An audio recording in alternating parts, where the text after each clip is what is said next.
ये बात तो है भाई, मान गए तुमको भाई साहब। कमेंट तुम बहुत बढ़िया करते हो और बहुत सही करते हो। तो सुनो ध्यान से, जो मैंने तुमसे क्वेश्चन पूछा था कि बची हुई एग्जाम्पशन लिमिट जो है, जो हमारी अनएग्जॉस्टेड एग्जाम्पशन लिमिट है, उसको हम कहाँ कहाँ यूज़ कर सकते हैं। कई बच्चों ने गलत आंसर दिया, बहुत सारे बच्चों ने सही आंसर दिया। और सही आंसर क्या है वो सुनो ध्यान से।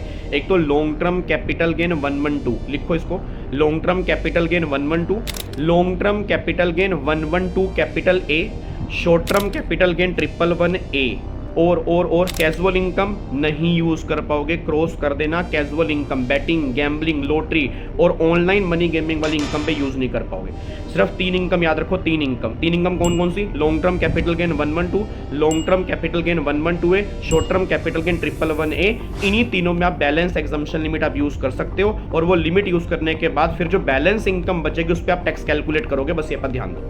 अब तुम्हारे दिमाग में क्वेश्चन ये आ रहा होगा, सर सबसे पहले हम कहाँ यूज करेंगे? तो उसका कोई सीक्वेंस नहीं है। मैंने क्लास के अंदर भी कहा था, मोर बेनिफिशियल टू एसएससी, मतलब जहां यूज करके तुम्हारा टैक्स कम से कम आ रहा है तुम्हें एग्जम्पशन लिमिट पहले वहीं पे यूज करनी है। और नॉर्मली लॉन्ग टर्म गेन 112 में जो है वो 12.5% है, जो लेटेस्ट लो के हिसाब से। लॉन्ग टर्म गेन 112 ए में भी अब 12.5% के हिसाब से है। शॉर्ट टर्म गेन 111 में 20% के हिसाब से है। तो देख लेना, जहां पे ज्यादा टैक्स बन रहा होगा वहां यूज नहीं करना, जहां कम टैक्स बन रहा होगा वहां पे इस लिमिट को यूज करना है। और उसके क्वेश्चन यूट्यूब के ऊपर भी और हमने क्लास के अंदर डिस्कस भी किए थे।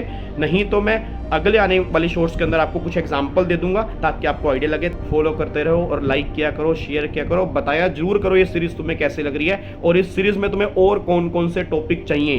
क्योंकि मेरे पास बहुत सारे टॉपिक हैं, बट मैं तुमसे पूछूंगा तुम्हें कौन कौन से टॉपिक चाहिए, ताकि उसके बेस पे हम आने वाली वीडियोस को रिकॉर्ड करें। जय हिंद।